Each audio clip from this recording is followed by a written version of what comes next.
नमस्कार, बुलेटिन में आपका स्वागत है। आपके साथ मैं हूं जीनत सिद्दीकी। शुरुआत करेंगे खबरों की और सबसे पहले बात करेंगे बीजेपी के राष्ट्रीय अध्यक्ष जेपी नड्डा के उत्तराखंड के दौरे की। जेपी नड्डा आज से 2 दिन की यात्रा पर उत्तराखंड में रहेंगे, जहां पर वो चमोली के सवाड़ में शहीद सम्मान यात्रा को हरी झंडी दिखाएंगे। साथ ही अल्मोड़ा में चुनाव रणनीति भी बनाएंगे। शहीद सम्मान यात्रा के शुभारंभ के दौरान सीएम धामी और रक्षा राज्य मंत्री अजय भट्ट भी उनके साथ मौजूद रहेंगे।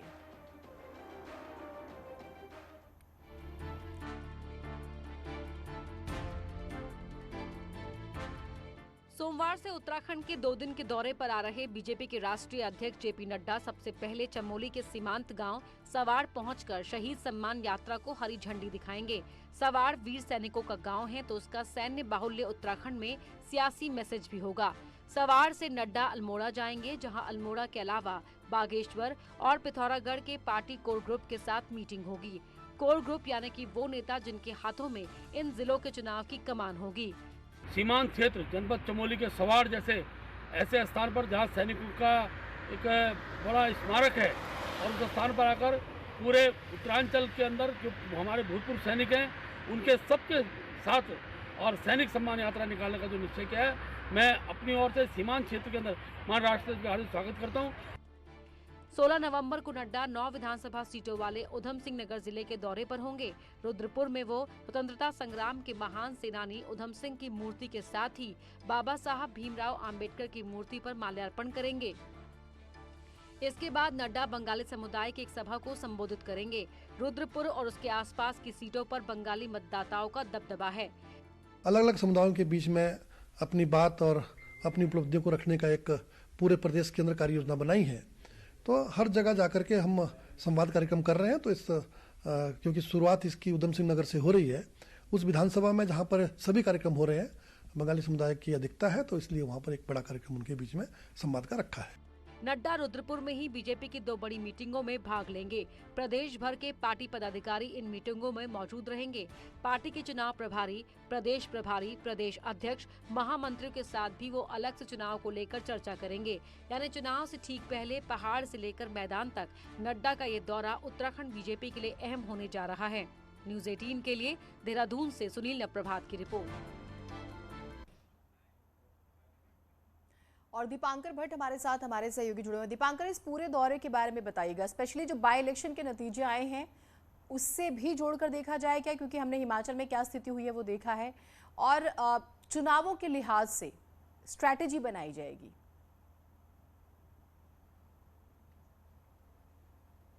बिल्कुल जीनत, अगर आप तारीख के लिहाज से देखेंगे तो अगर 2017 में यहाँ पर वोटिंग हुई थी 15 फरवरी को और आज 15 नवंबर है, 3 महीने का वक्त यहाँ से लगभग बचता है अब इलेक्शन के लिए। अगर इलेक्शन तय वक्त पर यहाँ पर होने वाला है जो प्रस्तावित है फरवरी में।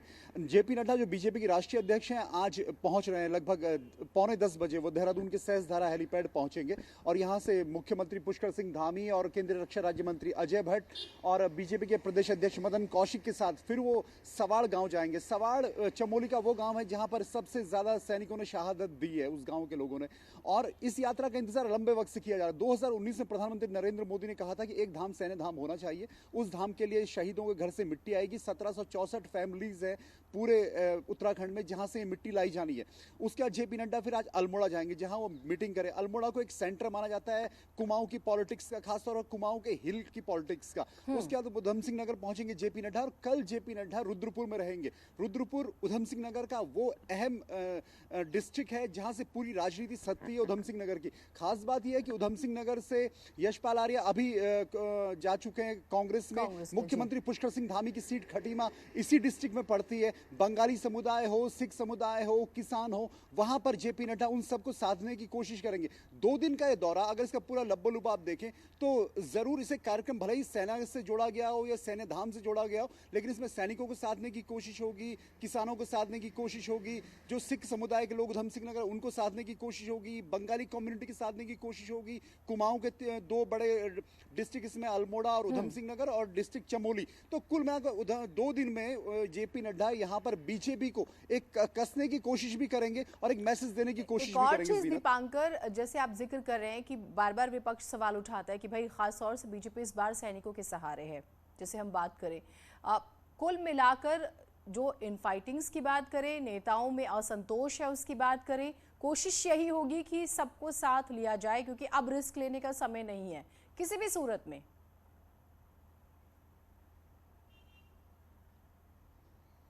बिल्कुल जीनत, आप देखेंगे तो 11 अक्टूबर को यशपाल आर्य कांग्रेस में शामिल हुए थे और तब से लेकर अब तक एक शांति सी पसरी हुई है दोनों तरफ, बीजेपी में भी और कांग्रेस में भी। जेपी नड्डा के लिए सबसे बड़ा चैलेंज फिलहाल यही है कि जो विधायक जिनके अंदर थोड़ी नाराजगी हो या जो मंत्री जिनके अंदर थोड़ी सी इस बात की नाराजगी हो कि वो संतुष्ट नहीं है और वो हो सकता है कि बगावत के तेवर अपनाए, तो उनको साधने की कोशिश भी होगी। लेकिन हाँ, कांग्रेस के लिए ये जरूर है कि कांग्रेस अभी भी इस मोटिव में है और कांग्रेस की कोशिश ये जरूर है कि 2022 के चुनाव से पहले, जब तक चुनाव डिक्लेयर होता है या टिकट जब तक डिक्लेयर होते हैं, तब तक जितना हो सके बड़े फेसेस अपनी तरफ किए जाए। लेकिन बीजेपी अब नहीं चाहेगी, जो बात आपने कही, कि कोई बड़ा नुकसान यहां पर हो, तो वो कोशिश भी जेपी नड्डा के इस दौरे में जरूर रहेगी। जीनत, बिल्कुल, बहुत शुक्रिया। अपडेट्स हम आपसे लेते रहेंगे जब राष्ट्रीय अध्यक्ष पहुंचेंगे और किस तरह से कार्यक्रम होगा पूरा।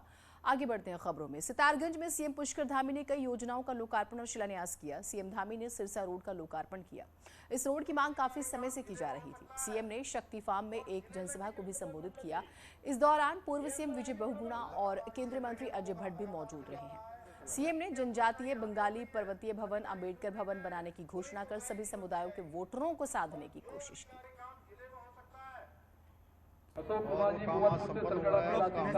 लोकार्पण किया है, इसके साथ साथ बहुत सारी योजनाओं का शिलान्यास किया है। अभी जो हमने कहा है कि यहाँ भवनों की आवश्यकता है, वो भवन भी निकट भविष्य में बनाए जाएंगे। इसके साथ साथ जो हल्द्वानी से इधर चोरगलिया को आने वाला जो सड़क है, उस सड़क के बारे में, और सुखपुर से सितारगंज चोरगलिया जो सड़क है, उस सड़क के बारे में भी जल्दी जो है हम लोग उसको भी निर्माण कार्य के लिए हमने उसकी भी जितनी बाधाएं थी वो समाप्त कर दी हैं। और भी जो इस क्षेत्र की जो भी समस्याएं हैं, उन सब समस्याओं के समाधान के लिए हम जनता से इस प्रकार का संवाद कर रहे हैं और कुछ का जो है प्रस्ताव बनवा रहे हैं। अल्मोड़ा में सल्ट विधायक के गनर की गुंडागर्दी का वीडियो वायरल होने के बाद विभाग हरकत में आ गया और आरोपी सिपाही को एसएसपी ने सस्पेंड भी कर दिया है। साथ ही सीओ रानीखेत को पूरे मामले की जांच भी सौंप दी है। तो एक वीडियो सामने आता है जिसमें गनर जो है वो गुंडागर्दी दिखाते हुए नजर आते हैं। उसके बाद पूरे मामले पर कार्रवाई हुई है। आरोपी सिपाही भी सस्पेंड हो गया है। तो ये बड़ी कार्रवाई हुई है। देखिए, ये वीडियो सामने आया है। अल्मोड़ा में सल्ट विधायक के गनर की गुंडागर्दी का वीडियो है जिसे आप देख रहे हैं। और इसके बाद विभाग हरकत में आया। आरोपी सिपाही को एसएसपी ने सस्पेंड किया। साथ ही सीओ रानीखेत को पूरे मामले की जांच सौंपी गई।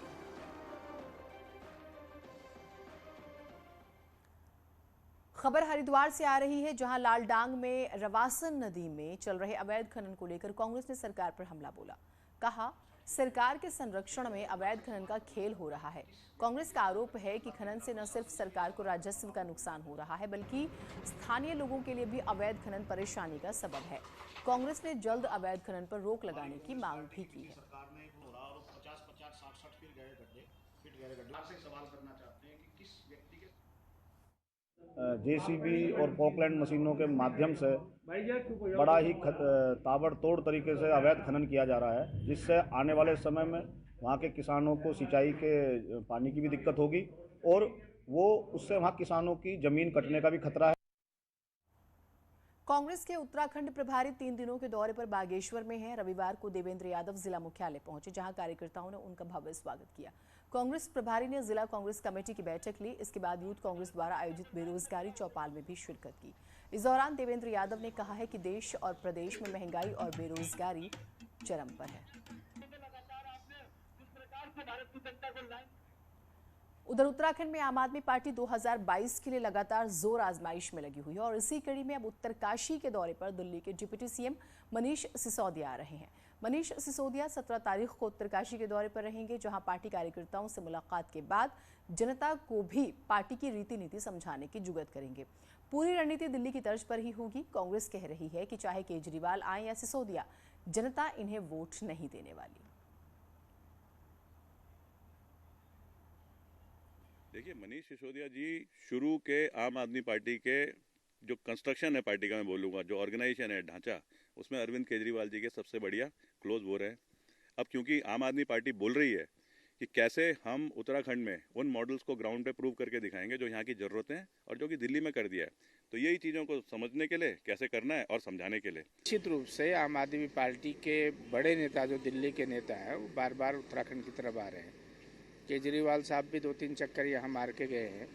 मुझे लगता है कि यहाँ की जनता ने बहुत ज़्यादा रिस्पांस नहीं दिया है, क्योंकि पहाड़ का बहुत आदमी हमारा दिल्ली में निवास। 2022 चुनाव को लेकर कांग्रेस भी लगातार प्रदेश में एक्टिव है। चुनाव की तैयारियों को लेकर कांग्रेस के पर्यवेक्षक कुलदीप कुमार, कुलदीप सिंह पठानिया और तिलकराज शर्मा चमोली के दौरे पर रहे। इस दौरान पर्यवेक्षकों ने कांग्रेस कार्यकर्ताओं को एकजुट रहने की सलाह दी। साथ ही बीजेपी सरकार पर भी जमकर हमला बोला, आरोप लगाया महंगाई बढ़ाकर सरकार ने लोगों को परेशान किया। कांग्रेस के तीनों पर्यवेक्षक हिमाचल से आए हैं, जहां पिछले दिनों हुए उपचुनाव में कांग्रेस ने अच्छा प्रदर्शन किया।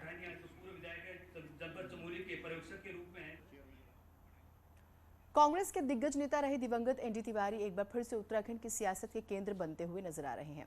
एनडी तिवारी को लेकर बीजेपी के नेता हरीश रावत पर निशाना साध रहे हैं।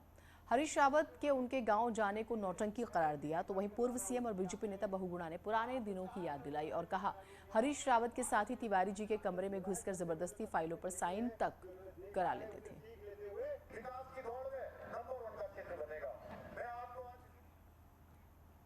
उत्तराखंड में एक बार फिर से कोविड को लेकर खतरे की घंटी बजी हुई है। कई हफ्तों बाद रविवार को कोविड के 29 मामले सामने आ गए। पिछले एक हफ्ते में कोरोना के 101 नए केस सामने आए हैं। त्योहारी सीजन था, इस वजह से भी संभावना यह है कि ये मामले और ज्यादा बढ़ सकते हैं।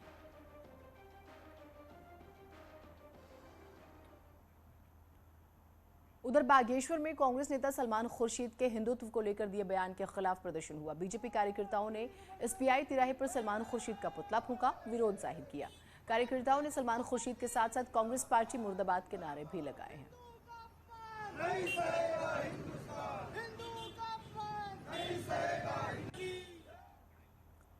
पंडित जवाहरलाल नेहरू के जन्मदिन पर हरिद्वार में मेडिकल स्टोर संचालकों ने नशा मुक्त हरिद्वार बनाने की शपथ ली। गंगा किनारे ली गई शपथ में हरिद्वार ड्रग इंस्पेक्टर समेत पुलिस के अधिकारी और बड़ी संख्या में मेडिकल स्टोर के संचालक भी शामिल हुए। लोगों ने नशे के खिलाफ शपथ ली और नशीली दवाइयों को नहीं बेचने का संकल्प लिया।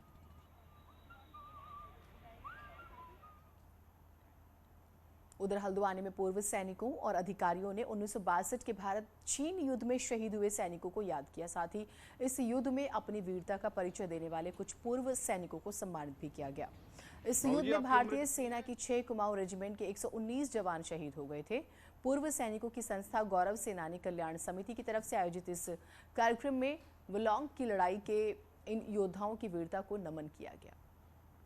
चाइना के साथ एक लड़ाई लड़ी वलोंग में, 62 में, फिर 65 में पाकिस्तान के साथ, फिर 71 में पाकिस्तान के साथ। आज तो इतना एडवांस हो गया साहब भारत की, कहीं पर भी कोई लड़ाई लगे और सब मुक्के खा के जाए। एक छोटे से ब्रेक के लिए रुक रहे हैं, कहीं मत जाइएगा।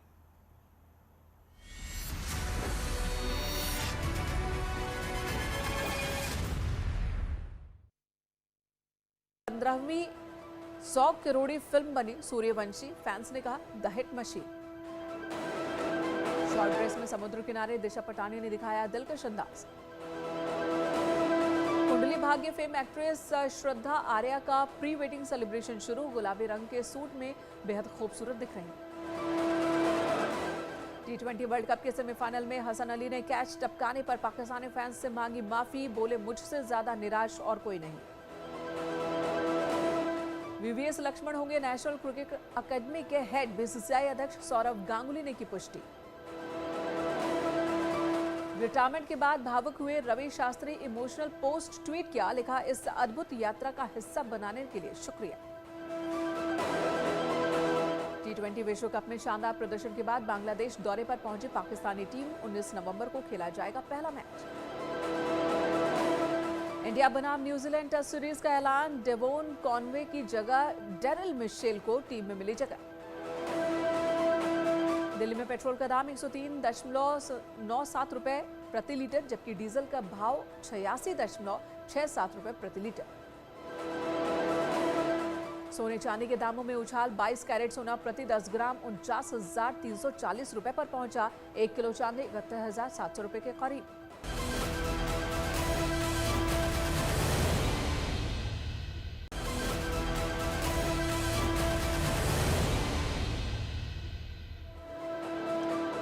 यूपी में रिकॉर्ड तोड़ वैक्सीनेशन जारी। 14 करोड़ से ज्यादा टीके लगाने वाला पहला राज्य बना उत्तर प्रदेश। सीएम योगी ने पीएम मोदी और स्वास्थ्य कर्मचारियों का आभार जताया।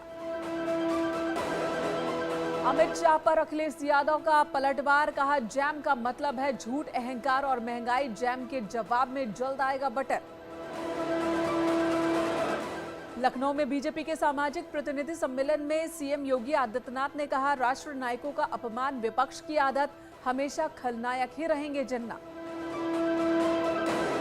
बीजेपी विधायक सुरेंद्र सिंह ने जिन्ना से की ओवैसी की तुलना। कहा, भारत को खंडित करने के लिए राजनीति कर रहे ओवैसी, अखिलेश यादव और